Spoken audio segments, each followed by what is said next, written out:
Just doing a second video of one of the places in Holland, Michigan. So here I'm in front of the Holland Museum, and I'm a volunteer on their collections committee. And you know, a lot of people ask me how I have time to do this.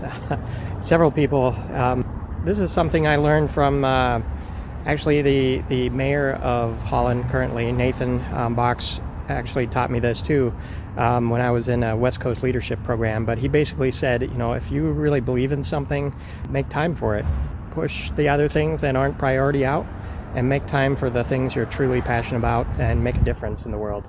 The other thing that I wanted to note is one practice I've done every couple of years is to record where I spend all my time throughout the day for like a period of a week, and then look back at where I was spending all my time. And I realized after doing this a couple times, I've done it because I wasn't, you know, spending my time on the things I really wanted to do and was passionate about. So that's my second tip. But you know, this is in the series of getting outside, getting out of my basement, and seeing different places around town.